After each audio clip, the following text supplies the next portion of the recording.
l'information de l'Afrique vers le monde. Canap 54, Canap 54, Canap 54, Canap TV. Africa 54 est la première chaîne de télévision panafricaine, généraliste et d'information de l'Afrique vers le monde. Chaque pays africain devrait avoir un représentant œuvrant en son sein afin de permettre l'éclosion des talents, pouvant également jouer de pont avec nos pays respectifs. Bref, nous sommes panafricanistes au sens absolu du terme. Canal Africa 54, dans sa devise, la première chaîne généraliste, culturelle et d'information de l'Afrique vers le monde.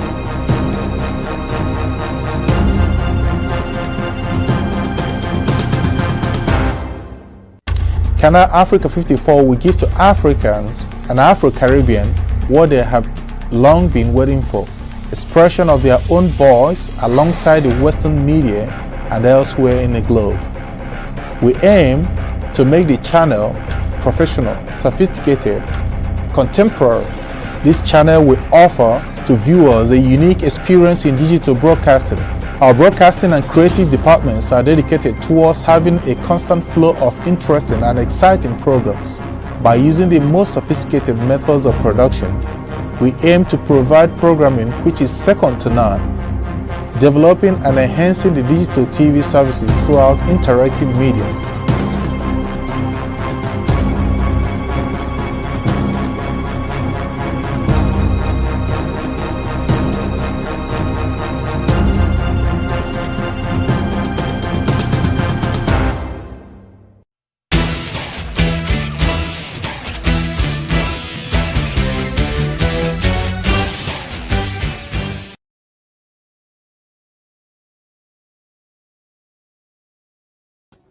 Bonjour et bienvenue à Canal 54 dans le cadre de son émission Sport. Cet après-midi, nous allons vous présenter une édition spéciale destinée justement à parler d'un domaine sportif particulier qui n'est pas assez répandu sur le continent africain. Avec plaisir en tout cas, toute l'équipe est réunie cet après-midi, est ici justement pour échanger avec vous et vous communiquer justement sur le sport en général.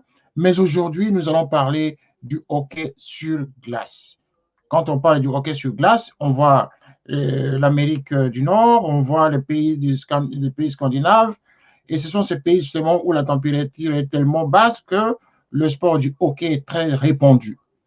Mais aujourd'hui, l'Afrique s'y intéresse. L'Afrique s'intéresse à ce sport particulier. La plupart disent que le continent africain est un continent très chaud, et donc le hockey sur glace n'a pas lieu d'avoir un succès considérable. Mais voyez-vous qu'il y a des compatriotes, enfin des frères africains qui ont cet amour du sport, qui veulent toujours faire avancer cette discipline, différentes disciplines sportives. Et donc, qui réfléchissent sur comment faire intégrer l'Afrique dans tous ces domaines.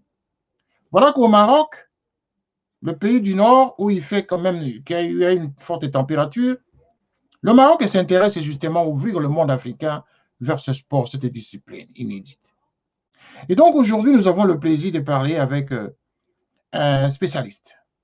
Ce spécialiste, justement, c'est un citoyen marocain qui n'est pas un citoyen ordinaire parce qu'il est spécialisé dans le domaine. Et ce monsieur, il s'appelle donc monsieur Merini Mimoun. J'espère qu'il va me porter correction lorsqu'il va apparaître sur l'écran. Il est directeur technique national de la Fédération royale marocaine du hockey sur glace. Et il est également directeur de développement international de l'ISBHF, Zone Afrique, le Moyen-Orient, l'Espagne et le Portugal. Voilà, je vais vous présenter, il est là. On va parler avec lui en duplex à partir du Maroc, là où il se trouve. Et il sera accompagné de notre frère marocain qui est lui, président du forum de médias online, et qui est aussi spécialisé justement dans le domaine sportif. Donc, avec lui, nous allons toujours en duplex poser des questions à M. Mimoun sur cette discipline et sur l'importance justement du hockey sur glace sur le continent africain. Et donc, je vais commencer. À tout seigneur, à tout honneur. M. Mimoun, bonjour. Bonjour monsieur, ça va? Vous allez bien? Voilà, on dirait que c'est sur Africa 54, sur la chaîne Canaf 54, qui est une chaîne panafricaine et que vous découvrez aujourd'hui. Et donc, vous êtes vraiment sur la bonne place pour communiquer cette discipline nouvelle du sport que vous voulez faire entrer en Afrique en général et puis à commencer par le Maroc. Vous êtes en tout cas le bienvenu à participer justement à cette émission. Je vais joindre également Amjad qui est ici, qui va participer justement dans l'interview que nous allons faire à notre frère Mireille Moumoun, qui est le spécialiste sport. Alors, merci Amjad, bonjour. Bonjour, bonjour tout le monde.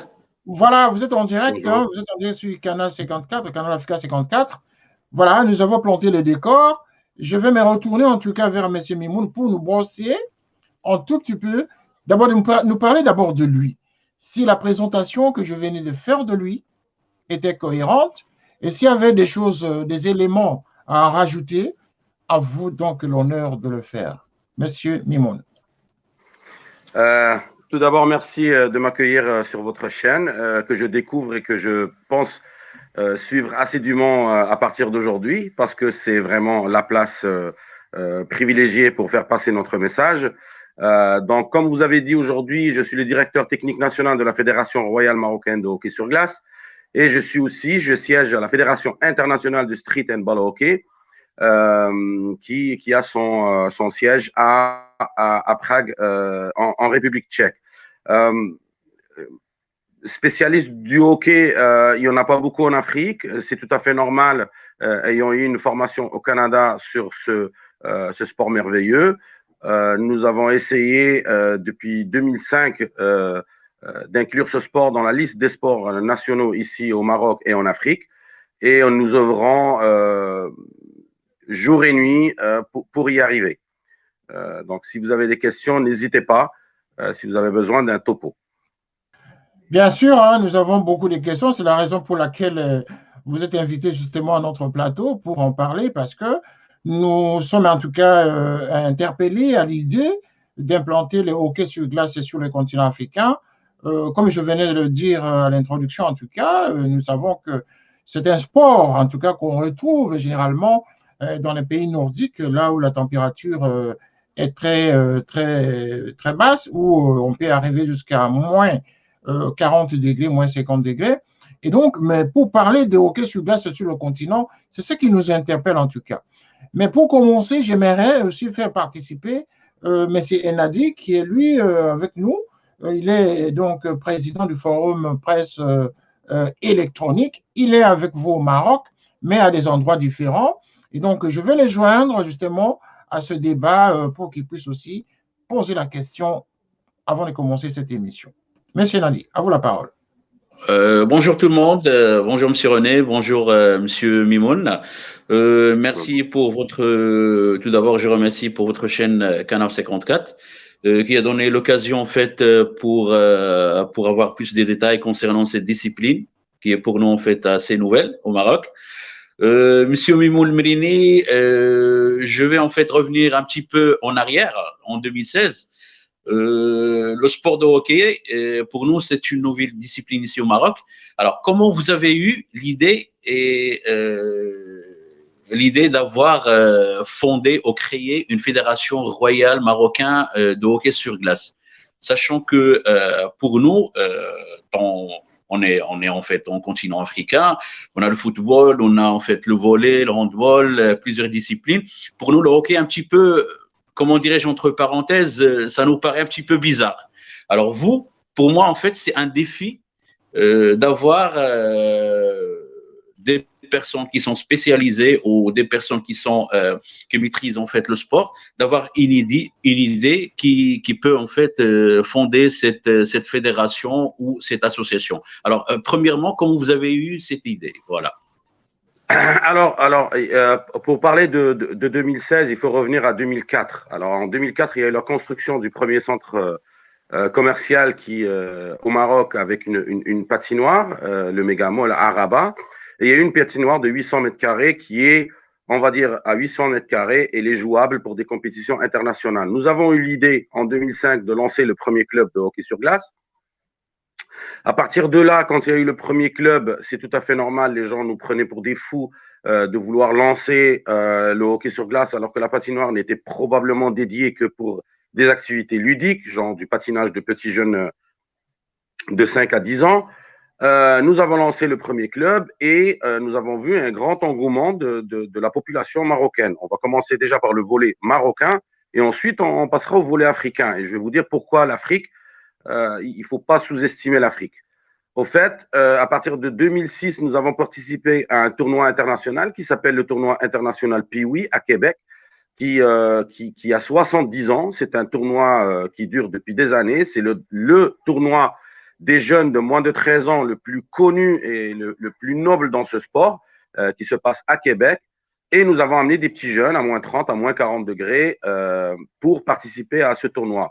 L'idée n'était pas qu'on gagne quel que soit le trophée ou la médaille, mais c'était vraiment mettre ces gens-là dans le bain et voir ce rayonnement. Par ricochet, on va parler très rapidement, par ricochet en 2008, déjà les seniors, j'avais une équipe de seniors, nous avons participé à la première coupe arabe qui s'est passée à Abu Dhabi, où est-ce que le Maroc s'est classé en tant que club troisième, mais en tant qu'équipe nationale en tant que premier, contre des équipes quand même qui évoluent et qui ont des patinoires depuis les années 90. Par ricochet, en 2010, ces petits clubs se sont réunis en association nationale marocaine de hockey sur glace. Donc, il fallait œuvrer, aller former des gens. Donc, nous avons mis en place un plan de formation pour les jeunes marocains et autres pour être formés en Suisse, au Canada, en Finlande, en Suède, en Allemagne, en République tchèque. Et à partir de là, quand moi j'avais de la matière, parce que je ne peux pas être un homme orchestre, je ne peux pas tout faire. Donc, le jour où j'ai commencé à avoir des adjoints et des gens, des bras droits qui pouvaient m'aider, nous avons pu développer plusieurs clubs. Donc, en 2016, voilà la date butoir de 2016, nous avons finalement eu l'agrément de devenir une fédération royale marocaine de hockey sur glace et inscrite à la Fédération internationale de hockey sur glace, ce qui est très important. Pourquoi je mets l'emphase là-dessus? Parce que, mis à part l'Afrique du Sud, il n'y avait aucun pays africain qui avait vocation à être affilié à une fédération internationale. Le plus important, je pense, c'est dans ce sport ou dans ce domaine, quand on sort un peu des sentiers battus, c'est généralement la résilience. Parce qu'on a eu beaucoup de portes fermées. On nous a beaucoup pris pour des fous de vouloir essayer le hockey sur glace dans un pays où est-ce que généralement il y a 300 jours d'enseignement. Mais finalement, on y est arrivé. On a une base aujourd'hui de 12 équipes. On a plus de 2000 pratiquants. On a plusieurs disciplines. Il n'y a plus que le hockey sur glace, mais le hockey sur glace, le street hockey, le ball hockey. On est affilié à la deuxième fédération internationale qui est l'ISBHF. Donc, pour nous, c'était un défi de taille. Et c'était un peu une petite aventure vers l'inconnu, vu que il n'y avait personne qui avait tenté la chose dans un pays africain doté de moyens que nous connaissons. Voilà, il faut peser les mots et dire ce qu'il faut dire. C'est qu'aujourd'hui, nos jeunes vont vouloir jouer au foot parce qu'ils voient un Pogba ou un Didier Drogba ou ils voient un Sadio Mané qui joue au foot, c'est tout à fait normal. Mais sur la base pratiquante, il faut se rendre à l'évidence que nous avons 10, 15, 20, 30 Africains qui évoluent aujourd'hui au football professionnel, mais sur combien de pratiquants, alors qu'aujourd'hui, nous avons des hockeyeurs qui sont déjà issus de l'Afrique et qui jouent déjà dans des ligues majeures. Voilà. Mmh. Voilà. Et donc, vous avez vraiment bien brossé la situation. Et moi, ma question, c'est de savoir maintenant, si Amjad a déjà terminé sa question, je vais rebondir sur l'aspect technique. Enfin, Oui. Technique aussi géopolitique de l'Afrique. Et le problème est surtout lié au climat. Comment allez-vous vous y prendre? Est-ce que vous allez répandre cette discipline dans d'autres pays africains? Comment vous allez vous y prendre dans des pays où il fait vraiment chaud? Est-ce que les jeunes aujourd'hui sont motivés à ce sport?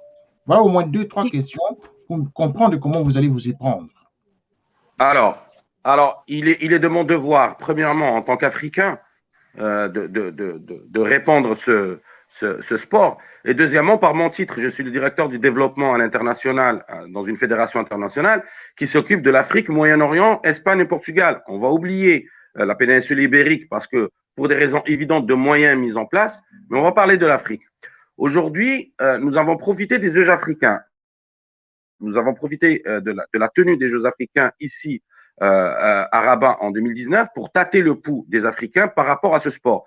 Et nous avons profité de la venue de plusieurs sommités, sommités des instances olympiques africaines et l'ACNOA, qui est la confédération de tous les comités olympiques nationaux d'Afrique, pour pouvoir faire une conférence de presse et pouvoir tâter le pouls. Donc, nous avons passé 20 jours. Amjad peut en témoigner parce qu'il a assisté à une de mes conférences. Donc, nous n'avons pas travaillé que dans l'ombre, mais nous avons été voir les gens. Donc, qu'est-ce qu'on a trouvé? On a trouvé que l'Ouganda a 2 associations de hockey. Peut-être pas sur glace, mais de hockey. Nous avons l'Afrique du Sud. Nous avons le Cameroun, qui est une force incroyable en hockey sur gazon. Nous avons d'autres pays qui sont dotés d'équipes nationales de hockey sur glace, comme l'Algérie, la Tunisie, l'Égypte, qui ont participé avec nous en 2016. Donc, aujourd'hui, si on veut répondre présent à tous ces gens-là, premièrement, il va falloir fournir le matériel nécessaire. Le matériel nécessaire, le b.a.-ba de la pratique du hockey sur glace, parce que le matériel coûte assez cher. Ensuite, convaincre les comités nationaux pour l'ouverture des premières patinoires. Alors, une patinoire, vous allez me dire, ça coûte 5 millions d'euros, parce qu'une patinoire, c'est très cher. Mais nous avons trouvé l'alternative et nous avons testé ici à Rabat.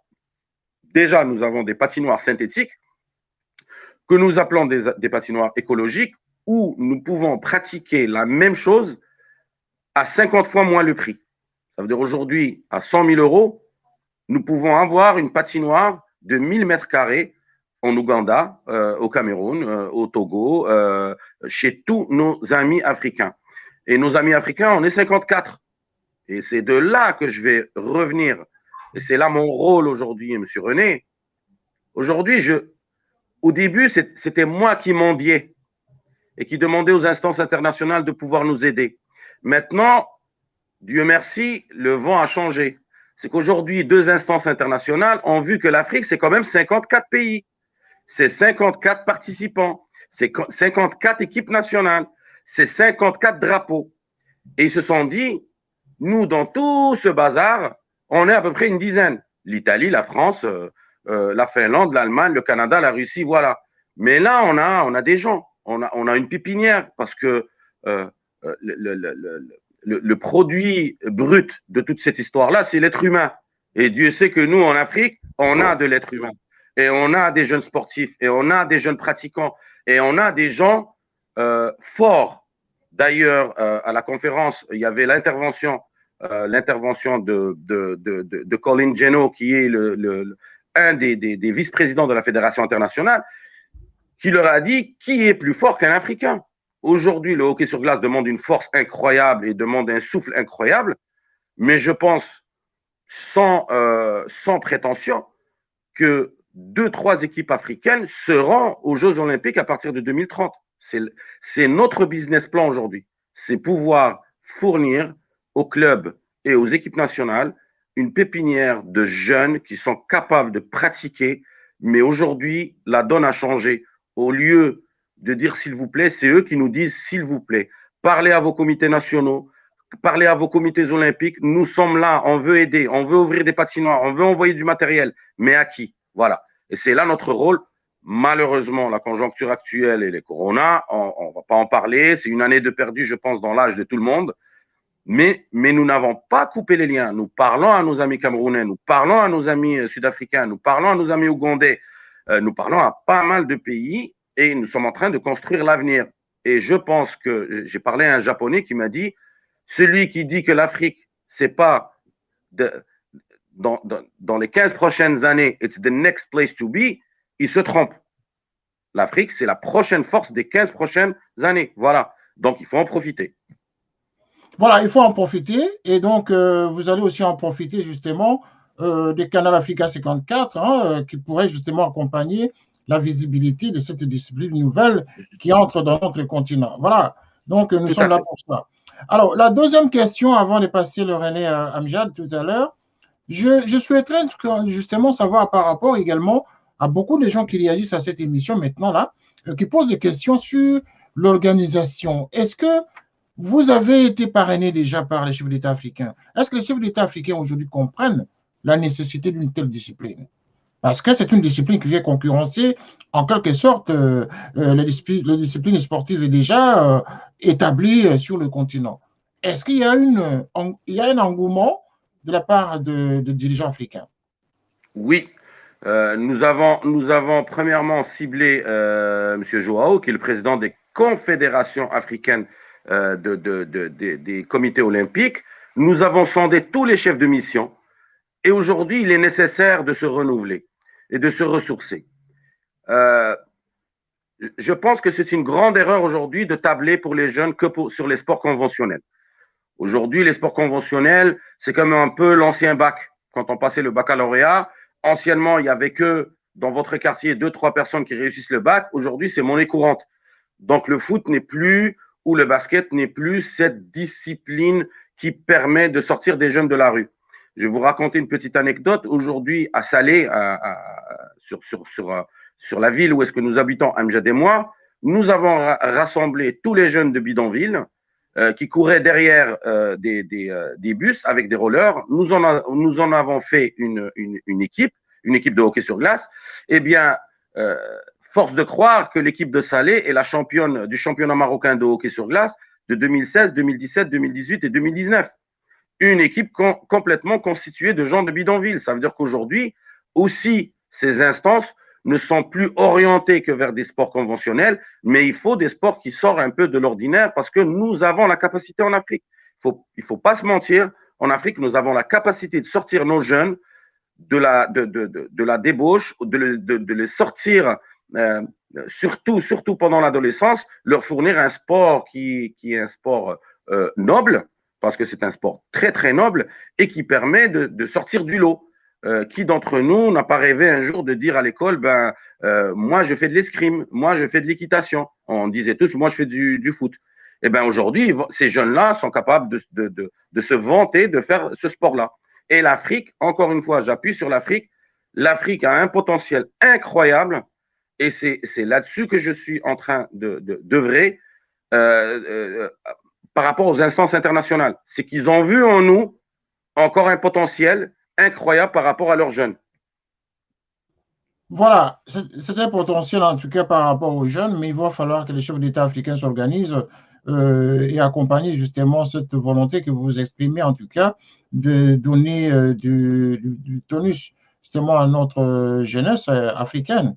Et c'est de très bonnes initiatives justement que nous devrions tous accompagner et soutenir en tout cas chacun avec les moyens qui sont les siens.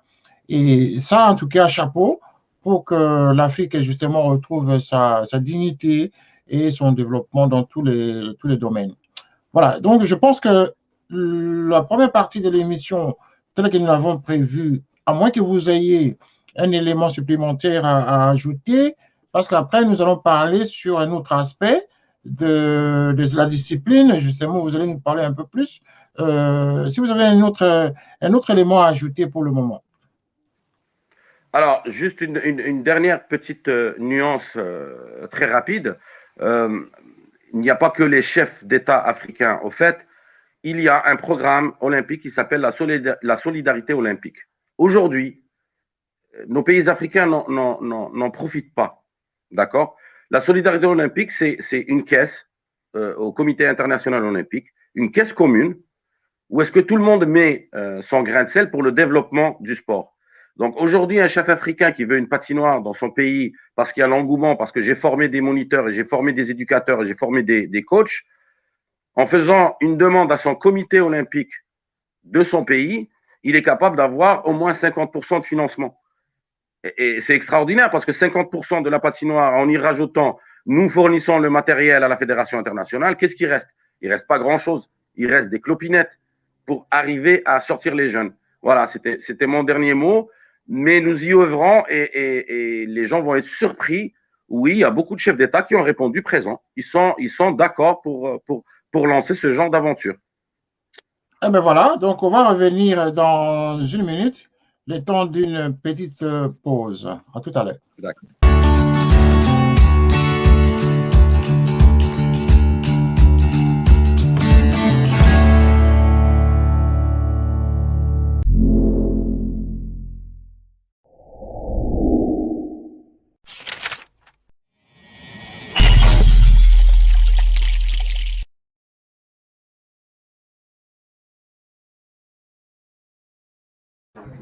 Voilà, nous sommes de retour justement pour continuer notre émission avec Monsieur Mamoun, qui est le directeur, hein, vous savez, le directeur technique national et président des Pirates des Salés. Alors, on vous appelle président des Pirates des Salés.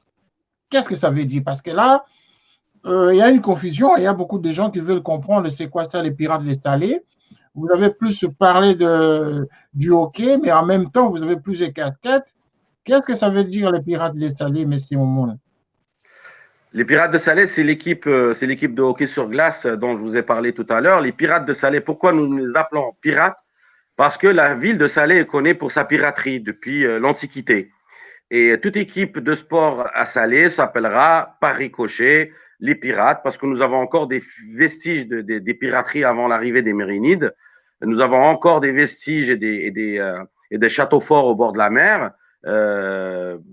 Quand il y a eu des grandes excursions des pirates slaouis de la ville de Salé. Alors, les Pirates de Salé, c'est ce que je vous disais tout à l'heure, c'est une équipe complètement constituée de jeunes de Salé, de jeunes qui sont issus des quartiers défavorisés de la ville, où est-ce que nous avons exigé pour ces jeunes-là, pour pouvoir pratiquer gratuitement leur sport au sein d'un club organisé, il va falloir nous ramener un certificat de scolarité et avoir au minimum un 12 de moyenne, 12 sur 20. Nous avons réussi, nous avons sur cette équipe-là 7 bacheliers maintenant. Donc nous avons commencé avec ces gens-là depuis 2013.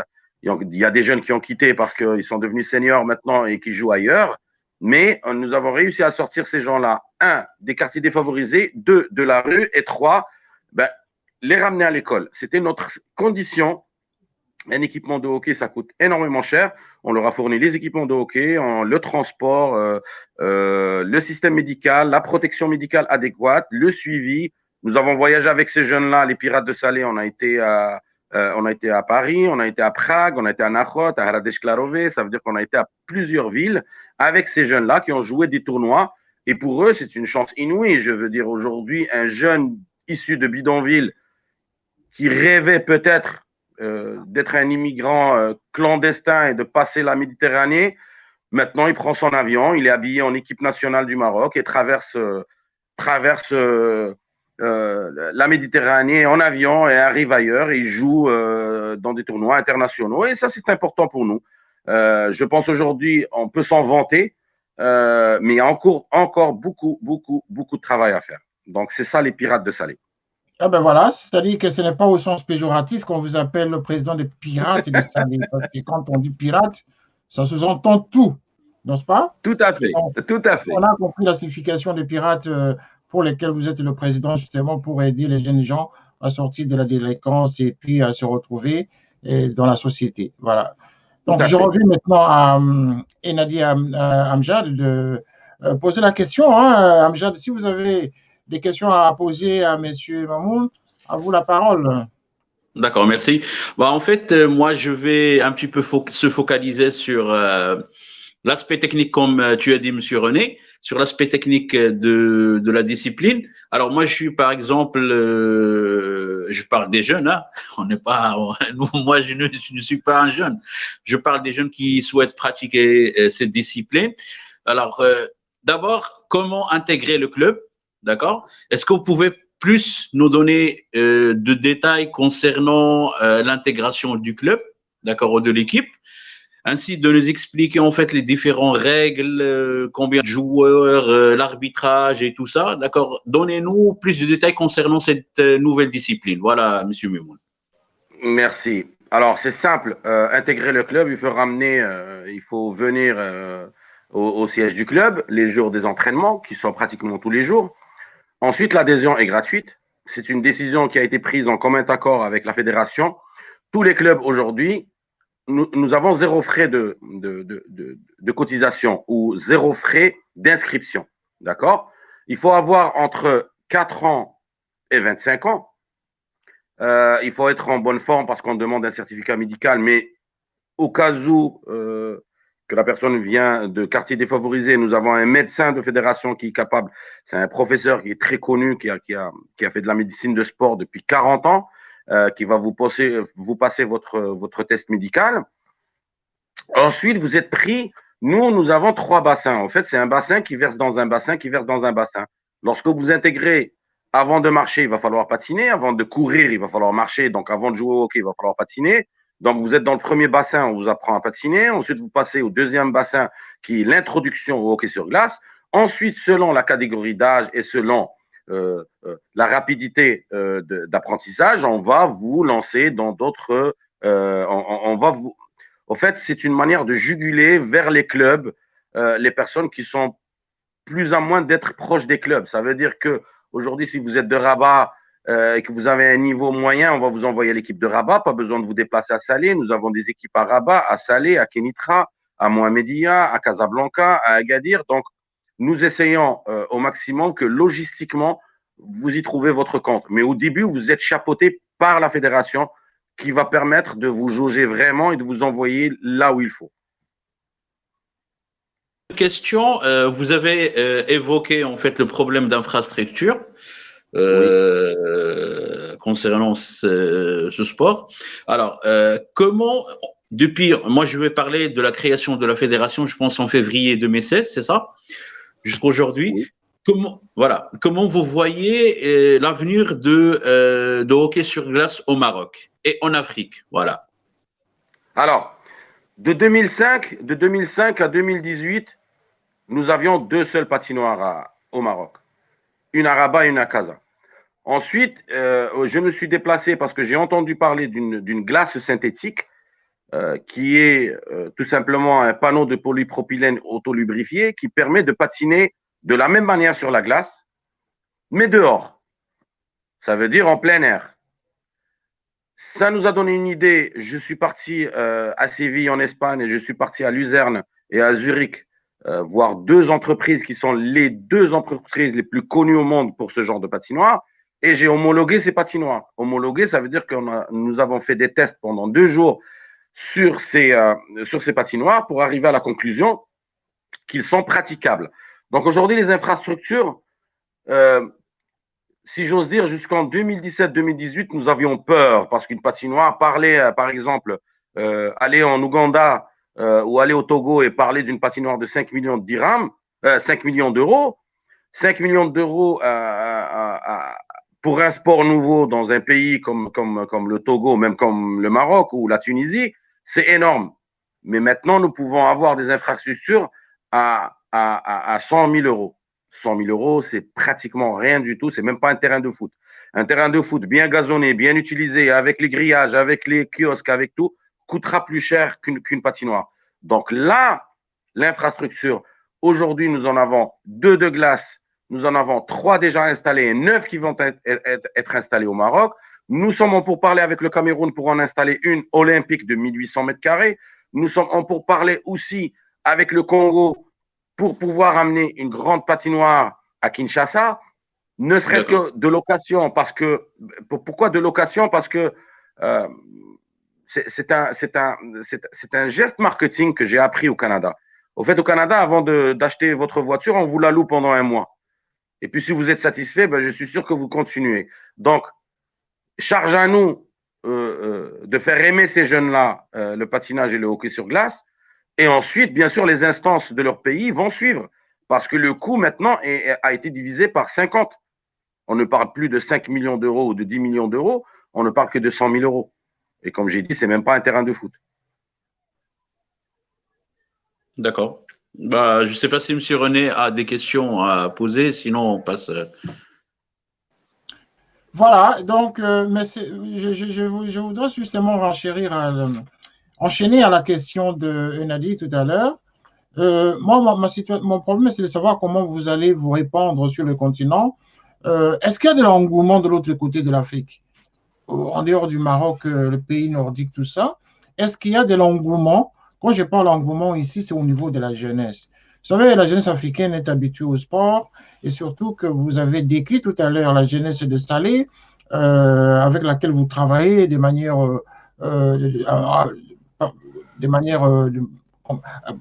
par la proximité, je voulais dire, hein, le travail de proximité que vous faites avec cette jeunesse-là. Et c'est le même problème qui se pose de l'autre côté de l'Afrique. Est-ce que vous allez procéder par la proximité pour approcher ces jeunes qui n'ont pas les moyens de s'offrir un abonnement pour aller faire un entraînement? Je vous ai entendu dire en même temps que c'est 0 francs, 0 frais pour l'intégrer.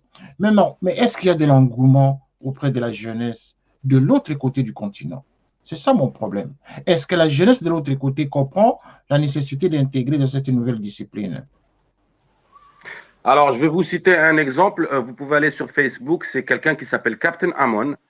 C'est un garçon extraordinaire de l'Ouganda qui est en train de sillonner l'Ouganda au complet et qui a créé Ouganda Ball Hockey et qui commence à faire jouer les jeunes. Il y a énormément d'engouement. Et ça, nous l'avons testé nous-mêmes à la Côte d'Ivoire, le Cameroun. Ce sont des pays où est-ce qu'on joue déjà au hockey-ball. Et c'est des gens qui veulent vraiment arriver à cette noblesse du hockey sur glace. L'engouement, si j'ose dire, aujourd'hui, notre jeunesse n'est pas la jeunesse que nous avons vécue. Il ne faut pas se mentir. Chaque génération a ses particularités. La particularité de la génération d'aujourd'hui, c'est qu'il va falloir aller vers eux. C'est pas eux, c'est pas à eux de venir vers nous. Et c'est là-dessus, mon rôle de directeur du développement à l'international, c'est là où est-ce que j'interviens. C'est que je dois donner les moyens à chaque pays africain de pouvoir aller voir ces gens-là. Quand un pays africain demande de l'équipement, je dois fournir cet équipement le plus rapidement possible. Et aujourd'hui, on s'est positionné. Vous savez que bientôt, il y aura la signature d'un traité de libre-échange entre le Maroc et tous les pays africains. Et c'est là-dessus que nous capitalisons. Aujourd'hui, on ne regarde pas que le sport. On regarde notre jeunesse. On regarde la jeunesse africaine, qu'est-ce qu'elle est capable de faire. Et là-dessus, nous regardons aussi géopolitiquement qu'est-ce qui se passe. Aujourd'hui, avec la signature d'un traité de libre-échange, quand il n'y aura plus de douane entre nous et quand il n'y aura plus de visa entre nous, quand je vais vouloir former des petits jeunes Camerounais ou des jeunes Ougandais ou des jeunes Congolais ou n'importe lequel des pays, quand je vais vouloir les former, quand j'aurai plus ces formalités-là, parce que ça s'en vient là, c'est au mois de juin, et quand je vais vouloir envoyer du matériel, quand moi je le reçois de la Fédération internationale et je l'envoie vers le Cameroun et c'est 0 €, je donne aussi les moyens à ce Camerounais que j'ai formé, je lui donne aussi les moyens de faire son travail de proximité, d'aller les voir. On ne va pas se mentir, nous ne sommes pas l'Europe, nous n'avons pas les moyens de l'Europe aujourd'hui. Pas les moyens de l'Europe, pas les moyens, quand je dis financiers, dédiés au sport. Attention.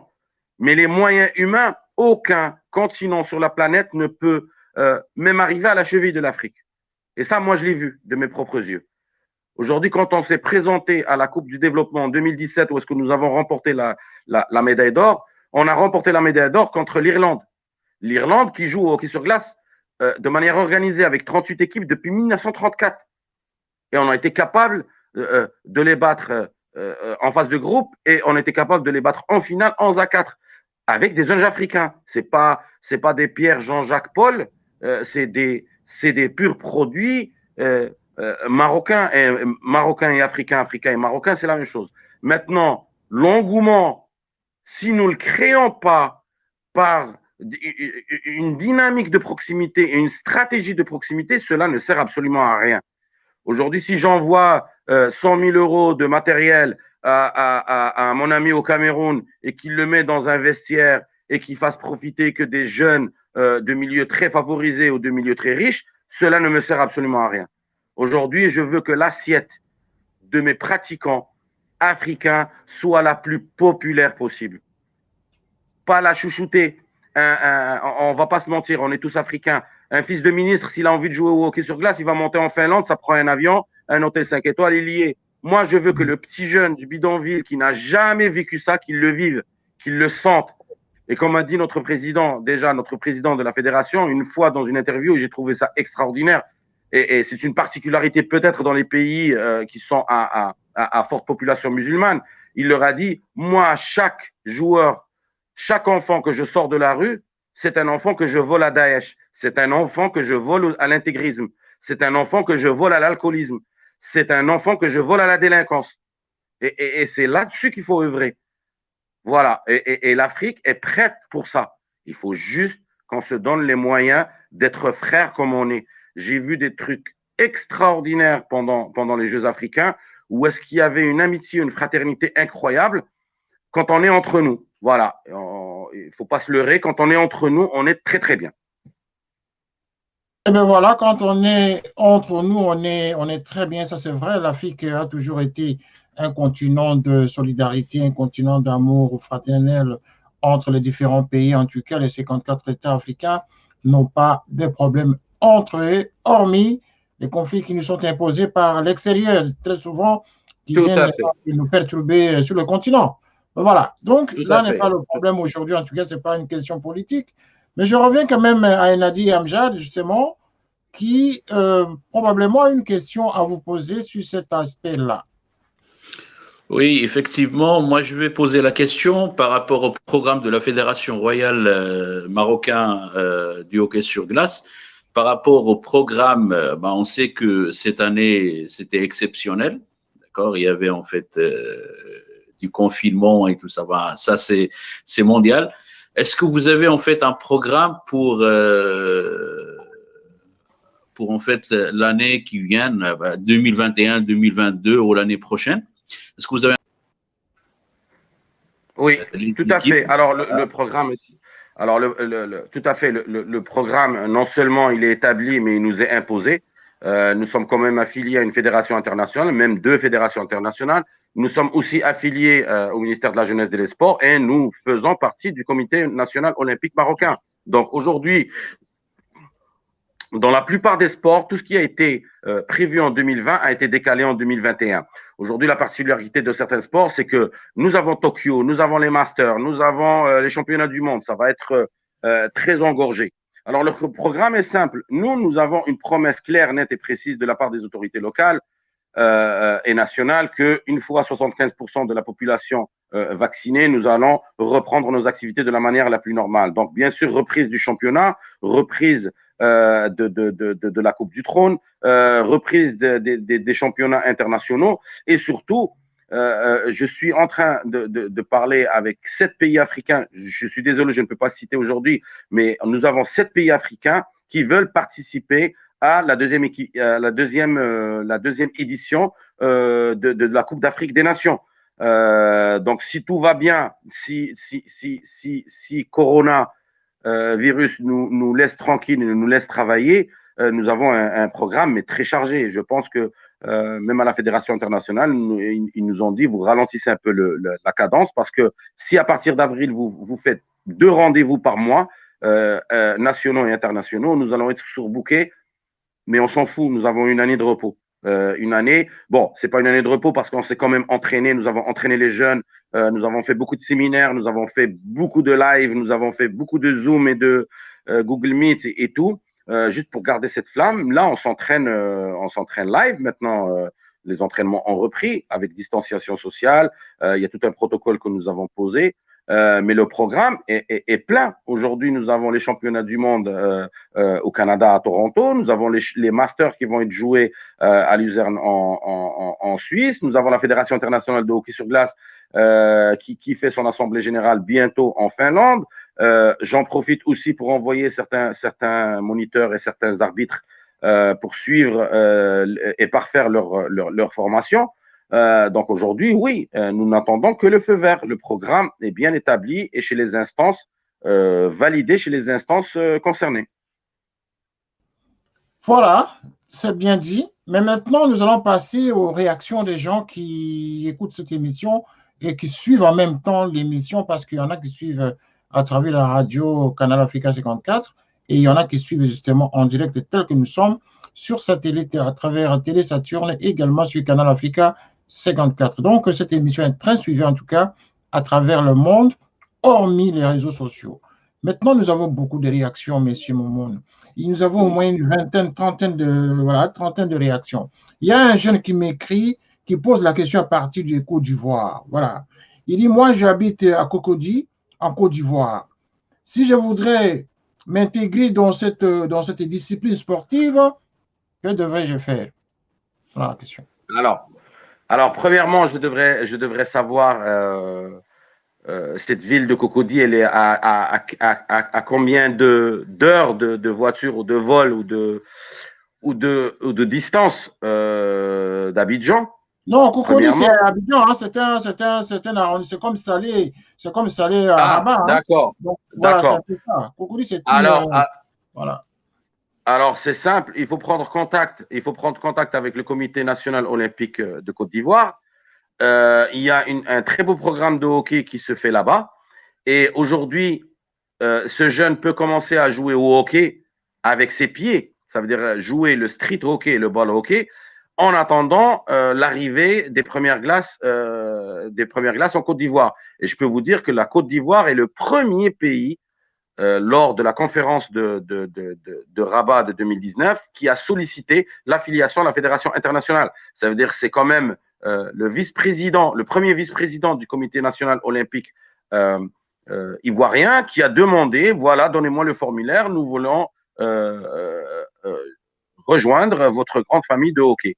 Donc, vous voyez qu'il y a des instances. Ce jeune-là n'a qu'à prendre contact avec le comité olympique et il va commencer à pratiquer le hockey jusqu'à temps qu'il y ait une patinoire d'ouvert. Comme on a fait ici au Maroc. Hein. C'était comme ça. Alors, une autre question, c'est de savoir si vous avez déjà combien de clubs à travers le continent africain.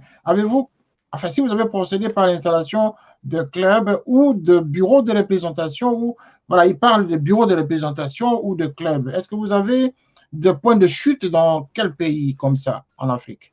Nous avons un point de chute. Alors, la Fédération royale marocaine œuvre aussi pour le développement de ce sport en Afrique.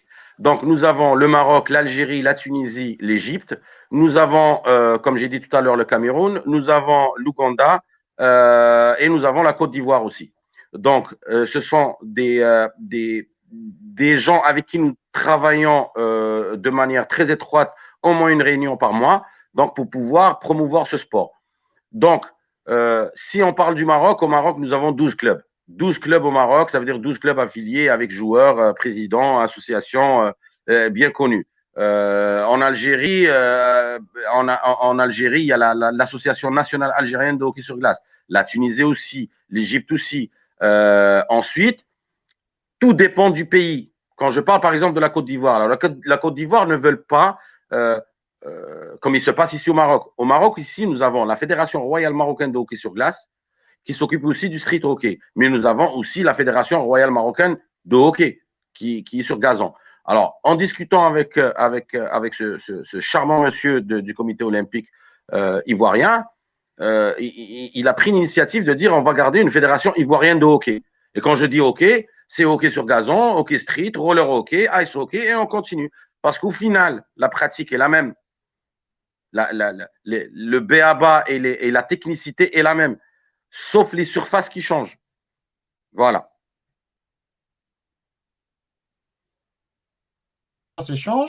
Nous avons une autre question ici. Alors, voilà, ça vient de Luanda en Angola. Voilà.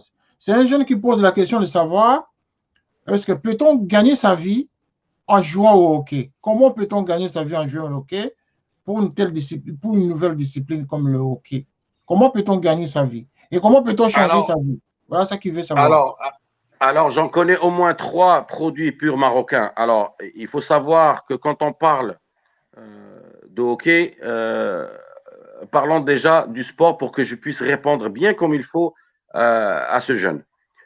Vous savez qu'aujourd'hui, quand on parle de joueurs de foot qui sont des stars, quand on parle de Messi, Ronaldo et compagnie, nous parlons de 10 joueurs. 10 joueurs sur une assiette, je sais qu'il y a dans le monde plus de 800 millions de footballeurs affiliés à droite et à gauche, affiliés dans des associations et qui jouent pour des clubs.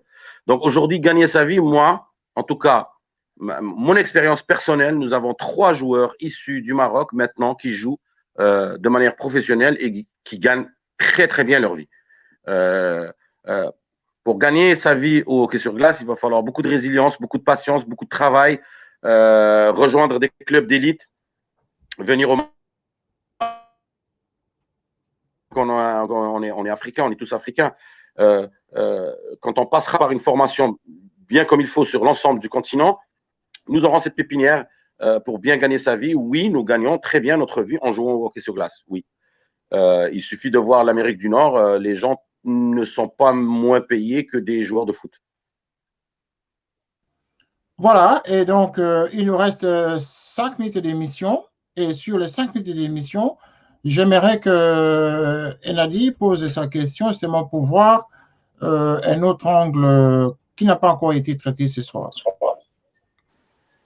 Moi, j'ai pas de questions. Vous avez tout dit. Côté en fait, Monsieur Mrini et également Monsieur René. Bah, je laisse la parole à Monsieur Mrini pour s'exprimer. C'est là un message en fait à passer côté en fait gouvernemental, côté également en fait fédération internationale. Ce que vous voyez en fait pour passer un message de l'avenir, pour donner plus de chance à cette discipline, à cette nouvelle discipline au Maroc, également en Afrique. Voilà. Je laisse la parole à Monsieur Mrini. Alors, tout d'abord, mon message est vers la jeunesse. Aujourd'hui, je ne veux pas avoir un discours politique. Hein. Loin de là, je ne suis pas politicien et je n'aspire pas à en devenir un. Aujourd'hui, pour les jeunes Africains, je peux vous dire, ayez confiance en vous, soyez confiants pour l'avenir et n'oubliez pas que l'Afrique, c'est le plus grand continent de la planète. N'oubliez pas que nous avons la plus grande proportion de jeunes dans l'univers, d'accord? Parce que jusqu'à nos jours, nous n'avons pas découvert d'extraterrestres. Donc aujourd'hui, arrêtons de nous lamenter et de nous apitoyer sur notre sort. Nous sommes africains et nous sommes une force incroyable. C'est 54 pays, c'est des millions de jeunes, c'est un potentiel fou aujourd'hui. Si on y met le cœur, si on s'inscrit dans le sport, aujourd'hui je parle de hockey sur glace, c'est pas un problème. Je parle de sport en général. Moi, aujourd'hui, si un jour un gars me dit qu'il est en train de pratiquer du tennis ou du basket, à la limite, je m'en fous, mais qu'il pratique le sport. Nous avons besoin de cette jeunesse, c'est la relève de demain. Et aujourd'hui, on s'est rendu compte, même politiquement, que c'est les autres pays qui ont besoin de nous. Et c'est à ce moment-là qu'il va falloir qu'on réponde présent, par des études, par le sport, par une droiture incroyable et par la résilience. La résilience, ça veut dire se réveiller tous les matins sans savoir est-ce qu'on va y arriver ou pas, mais le faire quand même. Donc ça, c'est le premier point. Pour le développement du sport en Afrique, si j'ose dire, et s'il y a des gens, des gens importants ou responsables au sein d'organisations sportives africaines, je les implore et je leur demande, s'il vous plaît, donnez la chance aux jeunes et donnez les moyens à ces jeunes de pouvoir s'exprimer. J'ai vu des transformations extraordinaires de jeunes qui étaient voués peut-être à la prison ou à la mort certaines, qui sont aujourd'hui des gens épanouis, qui se sont mariés, qui ont des enfants, juste par le biais du sport. Le sport est quelque chose d'extraordinaire, ça n'a rien à voir ni avec la politique, ni avec la religion, ni avec la couleur de peau. Ce qu'il faut aujourd'hui faire pour ces jeunes, c'est juste leur donner la chance. Des fois, c'est juste un sourire, des fois, c'est juste un bonjour. Des fois, quand ils viennent me voir, des petits jeunes qui viennent me voir et qui savent qu'une paire de patins de hockey vont coûter 500 €, juste le fait de leur dire, je vais vous fournir ça, je vais être avec vous, je prends le temps de parler à ces gens-là. S'il vous plaît, s'il y a des gens qui nous écoutent, qui sont responsables dans les instances, s'il vous plaît, enlevons cette idée de responsable et soyons une hiérarchie horizontale et non pas verticale. Un jeune, aujourd'hui, je ne vis, moi, personnellement et ma famille, je vis de ce sport, mais je vis de qui? Je vis de ces jeunes qui pratiquent. Donc, c'est eux les plus importants, c'est pas moi le plus important, c'est eux les plus importants, parce que je vis à travers eux. Donc, je n'ai pas besoin de me faire appeler Monsieur Mrini ou de venir toquer à ma porte et de les faire attendre pendant 1 heure parce que je suis en réunion. Non, allons vers ces jeunes. Et n'hésitez pas, si je parle aujourd'hui aux sportifs ou aux responsables sportifs ou des éducateurs, aux coachs, n'hésitez pas à aller dans les bidonvilles, n'hésitez pas à aller dans les quartiers. Il y a un potentiel incroyable de jeunes. il y a une force et il y a de l'humain, il y a de la gentillesse, il y a de la solidarité. C'est ces gens-là. C'est juste le hasard et comment dire, le destin qui les a poussés à être nés dans une situation défavorisée. Mais si vous leur donnez les moyens, les outils nécessaires, ces gens-là sont capables de choses extraordinaires et on l'a vu aujourd'hui. On l'a vu partout, dans tous les domaines. Dans tous les domaines aujourd'hui, on parle de Moncef Slaoui qui a découvert le vaccin, on parle de tel Nigérien qui a traversé l'Atlantique, on parle de tel Congolais qui a fait ci, qui a fait ça. C'est juste donner la chance aux jeunes de s'exprimer et d'avancer. N'ayez pas peur, ces gens-là, et faites-leur confiance. Voilà, si c'est un message général et généraliste pour tous ces gens-là qui nous écoutent, s'ils sont des jeunes, allez-y, soyez résilients, soyez combattants, n'ayez pas peur du lendemain. Et pour les responsables, c'est une leçon d'humilité à apprendre. Nul n'est responsable que s'il y a des gens en dessous qui travaillent. Voilà, merci. Alors, Monsieur Memoni, avant de terminer cette émission, en tout cas, je ne peux pas m'empêcher de vous poser une dernière question. Nous sommes pratiquement à la fin, mais je ne peux que vous poser cette question. Lorsque nous avons fait la présentation, nous retrouvons que vous êtes en même temps le directeur du développement international de l'ISBHF. C'est quoi au juste? SBHF. Zone Afrique, Moyen-Orient, tout ça.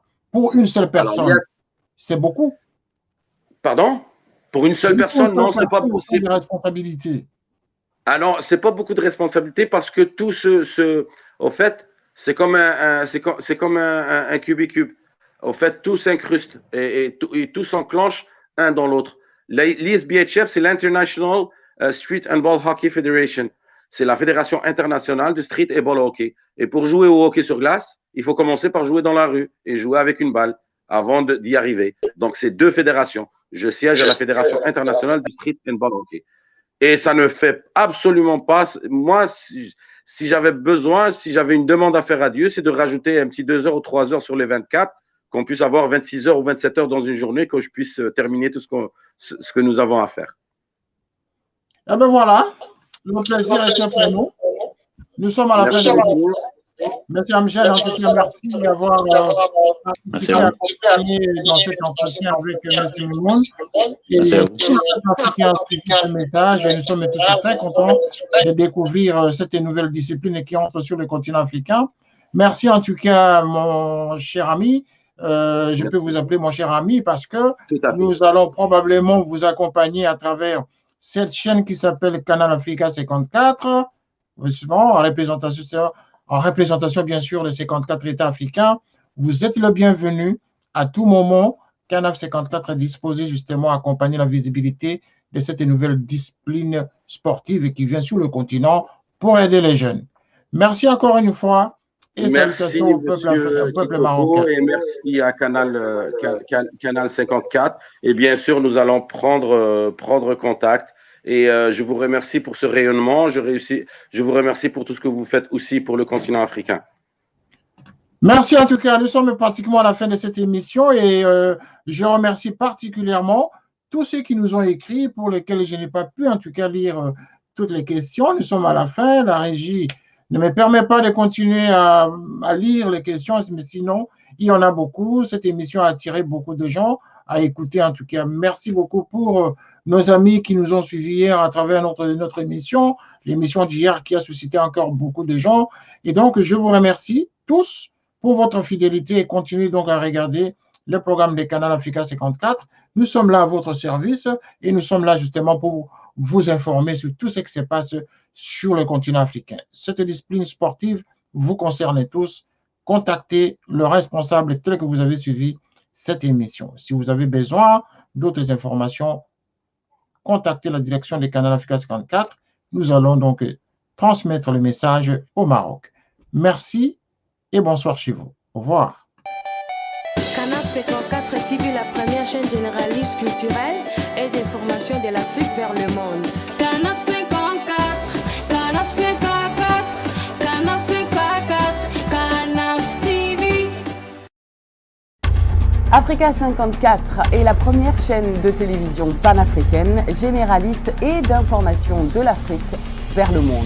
Chaque pays africain devrait avoir un représentant œuvrant en son sein afin de permettre l'éclosion des talents, pouvant également jouer de pont avec nos pays respectifs. Bref, nous sommes panafricanistes au sens absolu du terme. Canal Africa 54, dans sa devise, la première chaîne généraliste culturelle et d'information de l'Afrique vers le monde.